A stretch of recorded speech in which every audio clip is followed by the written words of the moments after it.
अस्सलाम वालेकुम नाजरीन, एक नए व्लॉग के साथ आपकी खिदमत में हाजिर है। नाजरीन, आज की इस वीडियो में आपके साथ शेयर करेंगे आज की जो सुप्रीम कोर्ट ऑफ पाकिस्तान में एक नहीं दो नहीं बल्कि तीन अहम समातें हुई हैं और उन तीन अहम समातों में क्या कुछ हुआ उसके बारे में आपको बताएंगे। एक तो हम आपको ऑलरेडी बता चुके हैं अपनी गुज़िश्ता वीडियो के अंदर, जो सहाफ़ियों को हिरासत करने का मुकदमा था उसमें जो चीफ जस्टिस ऑफ पाकिस्तान की जानिब से आज ऑब्जर्वेशंस दी गई और जो ऑर्डर दिया गया वो तो हम आपको बता चुके हैं। और जो कुछ कमरा अदालत में उस वक्त हुआ एक तवील समात के दौरान, उसको हम काफ़ी हद तक कवर कर चुके हैं इस वीडियो में। एक तो आपको बताएंगे चीफ जस्टिस ऑफ पाकिस्तान की जानिब से जारी करदा वो तहरीरी ऑर्डर जिसमें कुछ नई बातें हमारे सामने आई हैं, एक तो वो आपको बताएंगे। दूसरा कि आज सुप्रीम कोर्ट में दो और इंतहाई अहम केसेस ज़ेर समात आए हैं। एक है जो सिविलियंस का फौजी अदालतों में ट्रायल है, उसके खिलाफ इंट्रा कोर्ट अपीलें हैं, उन इंट्रा कोर्ट अपीलों पर आज एक बड़ी डेवलपमेंट हुई है। और दूसरा साबिक डिप्टी स्पीकर कासिम सूरी की वो रूलिंग जिसको सुप्रीम कोर्ट के 5 रुकनी लार्जर बेंच ने सेट असाइड कर दिया था और जिसके नतीजे में इमरान खान साहब को घर जाना पड़ा था। आज उस पर रिव्यू पिटीशन ज़ेर समात आई, नजर सानी दरख्वास्त ज़ेर समात आई। इमरान खान साहब ने कमरा अदालत में क्या मौक़िफ़ अपनाया वो आपको बताएंगे। और नईम बुखारी साहब क्या क्या लतीफ़े सुनाते रहे आज जजेस साहिबान को और जस्टिस जमाल खान मंदोखेल को, उन्होंने क्या कहा। सबसे पहले हम बात कर लेते हैं, मेरा ख्याल है जो फौजी अदालतों में सिविलियंस का ट्रायल है उससे मुतालिक पहले बात कर लेते हैं। आज आपको मालूम है जस्टिस सरदार तारिक मसूद की सरबराही में 6 रुकनी लार्जर बेंच ने समात करना थी और समात का आगाज़ भी हो गया। और समात का आगाज़ हुआ तो हमने देखा कि जवाद ख्वाजा साहब जो वन ऑफ द पिटिशनर्स हैं, मेन पिटिशनर्स हैं इस केस में, उनके वकील तो मौजूद थे मगर एतजाज़ एहसन, सलमान अकरम राजा और लतीफ़ खोसा कमरा अदालत में मौजूद नहीं थे। बहरहाल समात का आगाज़ हुआ तो वीडियो लिंक से हमने देखा कि एतजाज़ एहसन साहब जो हैं वो लाहौर रजिस्ट्री में मौजूद हैं और हामिद खान साहब भी मौजूद थे। हामिद खान साहब ने मेरिट्स पर कुछ बात करना चाही, उस पर सरदार तारिक मसूद साहब ने ये कहा कि एक तरफ आप हम पर एतराज़ करते हैं और दूसरी तरफ आप ये भी कहते हैं कि आप हमें मेरिट्स पर सुन लें, तो बेहतर ये होगा कि आप पहले डिसाइड कर लें कि आप मुझ पर एतराज़ कर रहे हैं या नहीं कर रहे। बहरहाल वकला खामोश हुए। चीफ जस्टिस सरदार तारिक मसूद ने कहा कि अब आप इस केस को कैसे चलाना चाहते हैं। तो जो आप कह सकते हैं सलमान अकरम राजा साहब हैं उनकी जनरल एडजर्नमेंट का जिक्र आया क्योंकि वो इंतखाबात में हिस्सा ले रहे हैं। उन्होंने अदालत से दरख्वास्त की कि इस केस की समात को मुलतवी किया जाए। दूसरी जानिब एतजाज़ एहसन साहब ने लाहौर रजिस्ट्री में खड़े होकर ये कहा कि उनके जो वकील हैं सरदार लतीफ़ खान खोसा वो ख़ुद इंतखाबात में हिस्सा ले रहे हैं और चीफ जस्टिस ने उनको जनरल एडजर्नमेंट दे रखी है, यानी उनको इल्तवा की इजाज़त है। वो केसेस में उनको आजकल वो तातील पर हैं, सुप्रीम कोर्ट ऑफ पाकिस्तान में वो पेश नहीं हो रहे, लिहाजा अदालत उनका ये मुकदमा जो है इसको थोड़े दिन के लिए पेंडिंग कर दे। इंतखाबात के बाद आप बेशक इस केस को टेकअप कर लें। अब एक मौके के ऊपर जो सरदार तारिक मसूद साहब हैं, क्योंकि समात तो हुई नहीं, सरदार तारिक मसूद साहब ने जो अपना स्टेनो है उसको बुलाया और कहा कि आप ऑर्डर लिखें। उन्होंने ऑर्डर डिक्टेट करवाना शुरू कर दिया। ऑर्डर डिक्टेट करवाते करवाते एक लाइन हमने सुनी और हम हैरान हो गए। वो लाइन ये थी, सरदार तारिक मसूद साहब ने कहा कि बेंच पर एतराज़ हुआ और लार्जर बेंच बनाने का मुतालबा किया गया और रिक्यूज़ल का मुतालबा भी किया गया कि मैं इस बेंच में ना बैठूं, लिहाजा मैं अब इस बेंच से रिक्यूज़ कर रहा हूं और ये मामला 3 रुकनी कमेटी को भेज रहा हूं जो इसके ऊपर एक लार्जर बेंच बनाए। यानी आज जो इस्तदा गुज़िश्ता समात पर की गई थी बारहा अदालत के सामने कि आप जस्टिस सरदार तारिक मसूद साहब अपनी राय पहले दे चुके हैं, तब की बात है जब justice Umar Ata Bandial chief justice हुआ करते थे और उन्होंने एक 9 रुकनी लार्जर बेंच बनाया था। उस वक्त जस्टिस सरदार तारिक मसूद ने बेंच से अलहदगी इख्तियार करते हुए इन दरख्वास्तों को ही नाकाबिल समात करार दे दिया था। इस बुनियाद पर जवाद ख्वाजा साहब ने यह दरख्वास्त की कि आपको इस बेंच में अब नहीं बैठना चाहिए क्योंकि आप अपनी राय ऑलरेडी दे चुके हैं। मगर गुज़िश्ता समात पर जस्टिस सरदार तारिक मसूद रिलक्टेंट थे कि मैं ये केस सुनूंगा और आज अचानक ऐसा क्या हुआ कि उन्होंने अब एक तरह से आप कह सकते हैं कि हार मान ली और ख़ुद ही रिक्यूज़ कर गए। ये एक अच्छी बात भी है कि एक जज साहब जिन पर कॉन्फिडेंस ही नहीं है पिटिशनर्स को, अगर वो केस सुनते भी हैं बैठकर और फैसला भी दे देते हैं और फैसला उनको पसंद नहीं आता तो फिर एक बिला जवाज़ किस्म की तनकीद, बिला जवाज़ भी नहीं, उसके बाद फिर एक जवाज़ आप दे देते हैं कि तनकीद करें जज साहब पर और उस फैसले पर। इससे पूरा जो सिस्टम है वो ही मुतनाज़ हो जाता है। लिहाजा ये एक बेहतर फैसला है जस्टिस सरदार तारिक मसूद के बिहाफ पर। वो भांप गए थे कि ये मामला इतना सादा नहीं है। उन्होंने ख़ुद को अब अलग कर लिया है और एक लार्जर बेंच का मुतालबा कर लिया है, क्योंकि इसमें एक और कॉन्स्पिरेसी भी थी।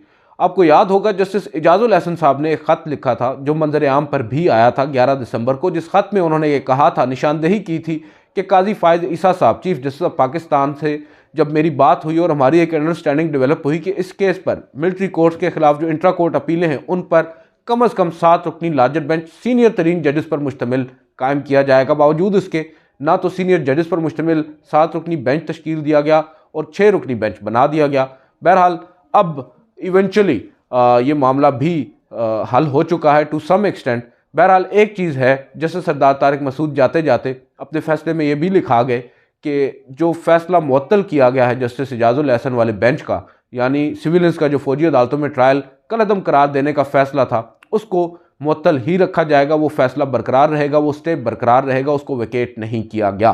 तो नाज़रीन, ये थी एक बड़ी डेवलपमेंट। आज सबसे पहले सोचा आपके साथ वो शेयर कर लें। इसके बाद आते हैं दूसरी बड़ी डेवलपमेंट, क्योंकि आज आपको पता है सुप्रीम कोर्ट ऑफ पाकिस्तान में एक केस से हम निकलते थे, दूसरा बड़ा केस शुरू हो जाता था, दूसरे से निकलते थे तो तीसरा हमारा इंतज़ार कर रहा होता था। सबसे पहले आपको मालूम है सहाफ़ियों का केस था, उसका जो ऑर्डर है उसके ऊपर बाद में आते हैं। उसके बाद जो दूसरे नंबर पर केस टेकअप हुआ 11:30 पर कमरा अदालत नंबर 2 में, वो था फौजी अदालतों वाला।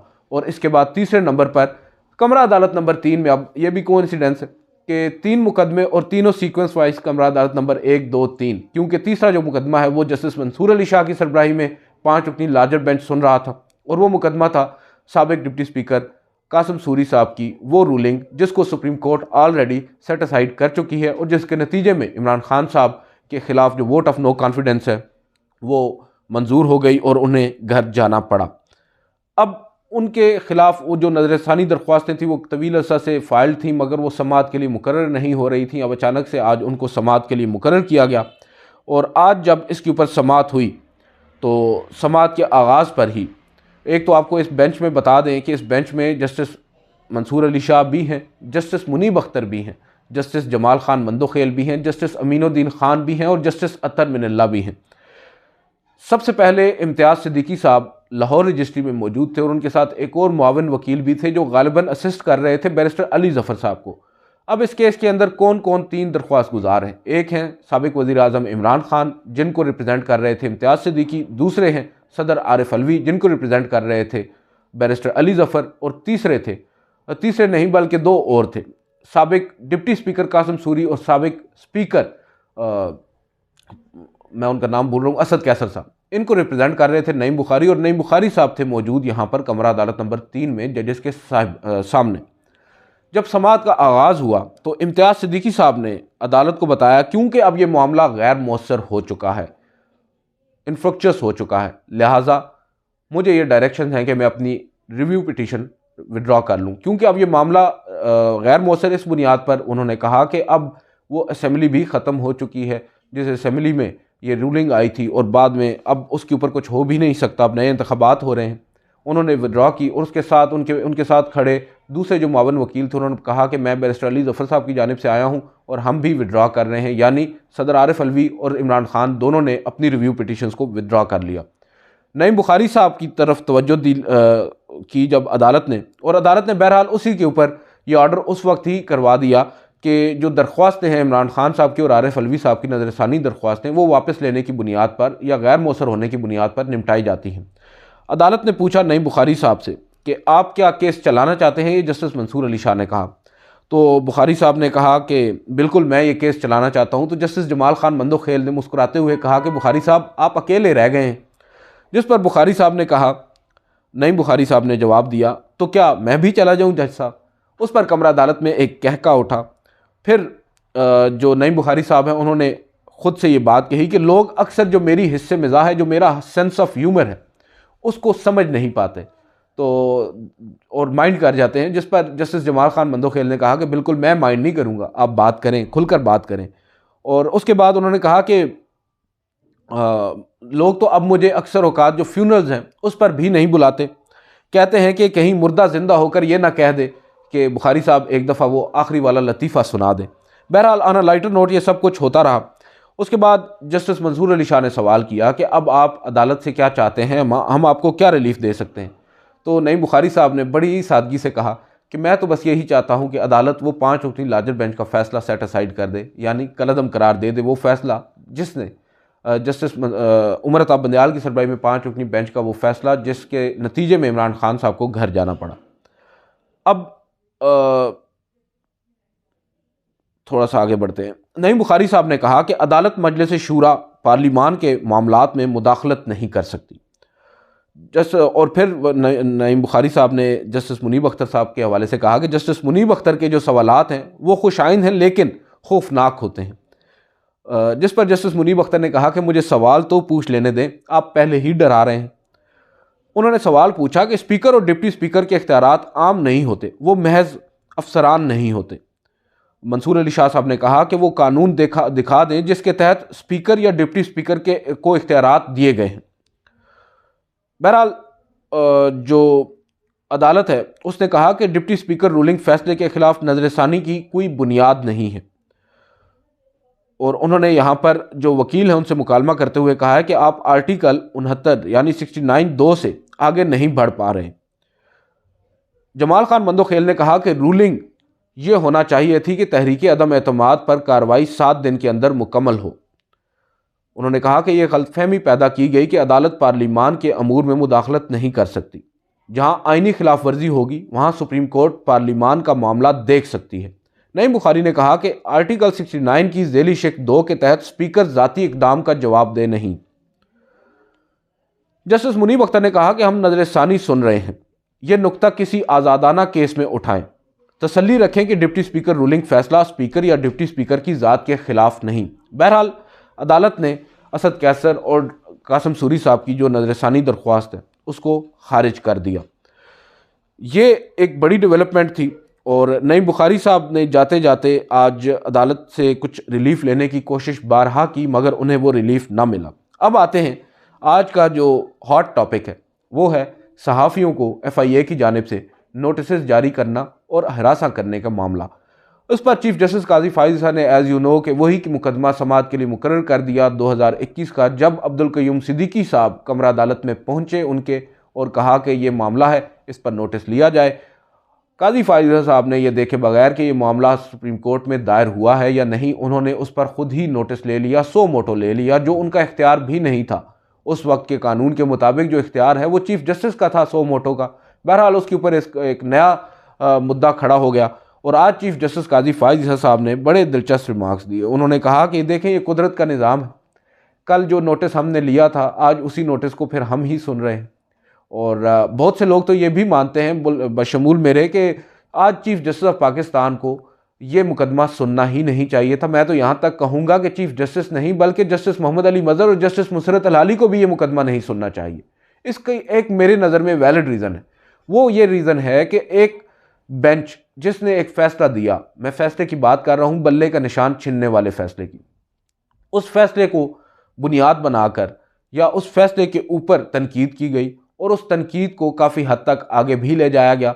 और जब तनकीद हद से ज़्यादा बढ़ गई और गालम गलोच तक मामलात पहुँचे तो हमारी हुकूमत हरकत में आई। उन्होंने चीफ जस्टिस या सुप्रीम कोर्ट का कंधा इस्तेमाल करने की कोशिश की, एक JIT कायम कर दी और JIT को ये टास्क दे दिया कि 13 जनवरी के बाद, यानी 13 जनवरी के उस फैसले के बाद जो हफ्ते की शाम को दिया गया था, जो अदालत पर, सुप्रीम कोर्ट पर, जो अदालती फैसले पर बेजा तनकीद हो रही है, उनको पॉइंट आउट किया जाए, वो अकाउंट्स बिलखसूस ट्विटर पर, यूट्यूब पर, और उनके खिलाफ कार्रवाई होनी चाहिए। JIT ने अपनी एक रिपोर्ट बनाई, उस रिपोर्ट को इनिशियली पब्लिक जो किया गया उसमें 47 लोग जो हैं सहाफ़ी, उनके नाम दिए गए। अभी बताया यह जा रहा है कि इसमें और भी कई नाम हैं, उनको अभी मंजर आम पर नहीं लाया गया। बहरहाल ये जो मामला है ये टेकअप हुआ और हमारी जो सहाफ़ती तंजीमें हैं सुप्रीम कोर्ट और हाई कोर्ट की, ये चीफ जस्टिस के पास गए, उन्हें कहा कि ये मामला है, आप इसको टेकअप करें। चीफ जस्टिस ने कहा कि मैं आपका मामला समाअत के लिए मुकर्रर कर रहा हूँ, आप आ जाएँ मंडे को अदालत में। और उन्होंने हैरान कुन तौर पर अपने ही बेंच में ये मुकदमा लगा दिया। अब हैरत की बात यह है कि जिस बेंच के फैसले को तनकीद का निशाना बनाया जा रहा है और उस तनकीद की बुनियाद पर सहाफ़ियों को निशाना बनाया जा रहा है, अब वही बेंच दोबारा से उस मामले को टेकअप कर रहा है जो उन्हीं के बेनिफिट में जाता है टू सम एक्सटेंट। तो ये बात समझ में नहीं आती। मुनासिब होता अगर justice Munib Akhtar, justice Mansoor Ali Shah, justice Athar Minallah या किसी भी दूसरे बेंच में, इवन जस्टिस सरदार तारिक मसूद के बेंच में ये केस चला जाता तो शायद आज हम ये बात ना कर रहे होते। और जो आज ऑब्जर्वेशंस आई हैं, बिलखसूस जस्टिस मोहम्मद अली मजहर की जानिब से, जो यूट्यूब की बार बार बात की जा रही थी, उसको रेगुलेट करने की बात की जा रही थी, और जो थंबनेलिंग की बात की जा रही थी, आप अब कोई भी शख्स कोई थंबनेल लगा रहा है, कोई वीडियो में सख्त बात कर रहा है, कोई गलत बात कर रहा है, वो तो बात ठीक है, मगर सहाफ़ियों की हद तक कौन सा सहाफ़ी है जो डेरोगेटरी ज़बान इस्तेमाल करता है? अगर वो करता है तो हमें भी बताएं। हम समझते हैं कि ऐसे लोगों के खिलाफ कार्रवाई होनी चाहिए कानून के मुताबिक, जो अदलिया की तज़हीक करें। उसके बाद जस्टिस मुसरत अलाली कहती हैं कि आप आर्टिकल 19 तो पढ़ते हैं, 14 भी पढ़ लें, आपके ऊपर भी कुछ जिम्मेदारी आयद होती है। तो एक तासुर बिलअमूम यही दिया गया कि शायद अदालत भी अब उस कदर एक्टिवली रोल प्ले नहीं करना चाहती, जिस तरह माजी में हम देखते आए हैं। इस्लामाबाद हाई कोर्ट में जस्टिस अतर मिनल्ला को वो फ्रीडम ऑफ एक्सप्रेशन के ऊपर ना सिर्फ ऑब्जर्वेशंस देते थे, बल्कि उनके ऑर्डर्स आज भी तारीख का हिस्सा हैं। आज जो सुप्रीम कोर्ट में समाअत हुई है, उसका इवेंचुअली अब एक हुक्मनामा जारी किया गया है, वो आपके गोश गुजार कर देते हैं। हुक्मनामा जो है 3 सफ़ात पर मुश्तमिल है। चीफ जस्टिस काजी फाइज ईसा ने ही ये तहरीर किया है और कहा है कि अटॉर्नी जनरल के मुताबिक अदालती फैसलों पर जायज़ तनकीद पर कोई कार्रवाई नहीं होगी। अटॉर्नी जनरल ने ये यकीन दहानी करवाई है कि जायज़ तनकीद पर सहाफ़ियों के खिलाफ कोई मुकदमा दर्ज नहीं होगा। सहाफ़ती तंजीमों ने FIA की कार्रवाई बारे हमें बताया। अदालत को बताया गया कि FIA ने कुछ सहाफ़ियों को नोटिस करके तलब किया है। सुप्रीम कोर्ट बार एसोसिएशन इस मामले में अदालत की मुआवनत करे और उन्होंने हमें यकीन दहानी करवाई। और साथ ही इस फैसले में एक छोटा सा इक़्तिबास एक फ़ैसले का है, जिसमें कायद-ए-आज़म के ने सहाफ़ियों की आज़ादी इज़हार राय पर जो ज़ोर दिया है, उसका हवाला दिया गया है। वो मैं आपके गोश गुजार कर देता हूँ। आपको शायद समझने में थोड़ी सी आसानी भी होगी कि असल ये मामलात अब किस तरफ जा रहे हैं। हो सकता है हम इसको मनफी अंदाज में ले रहे हों, मगर बहुत सारी चीज़ें हैं जिनको हम नज़रअंदाज भी नहीं कर सकते। अब यहाँ पर क्या बताया जा रहा है कि during the hearing reference was made to a judgement of this court PLD 2019 supreme court 318 where in founder of the Pakistan was quoted who wanted journalist to be responsible, independent and fearless and he had welcomed criticism as under। अब जो कायद-ए-आज़म का यहाँ पर mentioned है, the power of the press is great but you must remember that this power which you are wielding is a trust, look upon it as a great trust and remember that you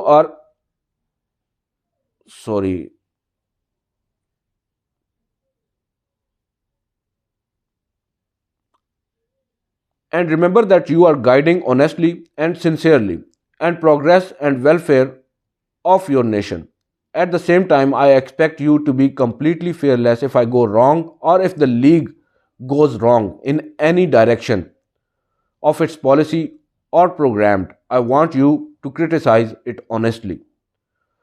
ये बहरहाल इक़्तिबास अब लगाया गया है। देखते हैं इसको supreme court of Pakistan का ये जो मौजूदा 3 रुकनी बेंच है ये कैसे लेता है, और हमें अब इंतज़ार करना होगा कल की उस समाअत का, जो कल सुबह दोबारा 9:30 बजे रिज्यूम होगी। और आज एक और डेवलपमेंट ये हुई है, जब समाअत ख़त्म हुई तो हमारे जो सहाफ़ी लोग जो नुमाइंदा हैं इस वक्त सुप्रीम कोर्ट के और इस्लामाबाद हाई कोर्ट के, वो दोनों सदूर जो हैं वो गए हैं अटॉर्नी जनरल से, उन्होंने मुलाकात की है और उस मुलाकात में उन्होंने बताया है जो हमारी press association of supreme court का एक बुनियादी तौर पर मौक़िफ़ है कि हम किसी भी सहाफ़ी के ख़िलाफ़ कार्रवाई नहीं चाहते, और ये जो तनकीद है इसको जवाज़ बनाकर आप सहाफ़ियों पर कार्रवाई ना करें और नोटिस को वापस लिया जाए। तो अटॉर्नी जनरल साहब ने बताया यह जा रहा है कि ये कह दिया है वाज़ेह तौर पर कि ऐसा नहीं हो सकता। हम देखेंगे, आप लोगों को जो नोटिस मिले हैं उसके जवाब दें और देखा जाएगा, परखा जाएगा कि अगर आपकी जो तनकीद है वो, आपकी जो ट्वीट्स हैं या आपके जो